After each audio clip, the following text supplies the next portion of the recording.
गोवेकरांनो सावधान, उघड्यावरचं अन्न खाताय तर हा व्हिडिओ नक्की पहा। गोव्यात अनेक ठिकाणी जत्रा किंवा फेस्त सुरू असतात। यावेळी वेगवेगळ्या खाद्यपदार्थांचे स्टॉल्स लावलेही जातात आणि खवय्ये हे पदार्थ मोठ्या आवडीने खातात। पण हे पदार्थ स्वच्छ सुरक्षित आहेत का याचा विचार कोणी करत नाही। सध्या फूड पॉयझन होऊन आजारी पडण्याची लोकांची संख्या सुद्धा वाढताना दिसतेय।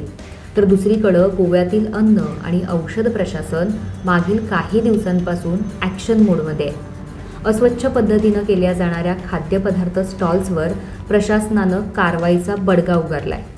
सध्या ओल्ड गोव्यात सुरू असलेल्या फेस्टमध्ये देखील FDAनं छापा टाकलाय।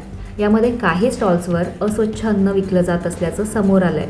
जे स्टॉल्स धारक निकृष्ट दर्जाचं खाद्यपदार्थ विकतात त्यांच्यावर FDAनं कारवाई केली आहे। याआधी अन्न आणि औषध प्रशासन तसंच पंचायतीच्या वतीनं सूचना देण्यात आल्या होत्या। मात्र या सूचनांचं पालन स्टॉल धारकांकडून केलं जात नसल्यानं प्रशासनाच्या पाहणीत आलं।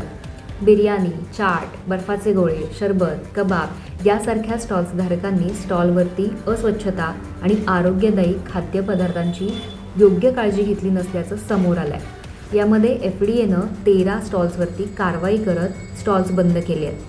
बंद करण्यात आलेले हे stalls Bombay food, Kerala food, Bengaluru food, Lucknow food अशा प्रकारच्या नावाचे बॅनर लावून खाद्यपदार्थ विक्री करत होते। FDAच्या वतीनं कोर्लीच्या आरोग्य अधिकारी आणि ओल्ड गोवा पोलिसांनी फेस्टमधल्या खाद्यपदार्थांच्या स्टॉल्सवर आता लक्ष ठेवण्याचं तसंच वारंवार तिकडे तपासणी करण्याची सूचना देखील केली आहे। तसंच फेस्टच्या दरम्यान म्हणजे आज आणि उद्या देखील FDAच्या वतीनं फेस्टमध्ये स्टॉलची तपासणी केली जाणार आहे। त्यामुळं गोवेकर आणि येणाऱ्या पर्यटकांनो जत्रा किंवा फेस्टमध्ये अशा स्टॉल्सवर खाद्यपदार्थांची चव चाखण्यासाठी गर्दी करत असाल तर सर्वात आधी या गोष्टीची काळजी घ्या।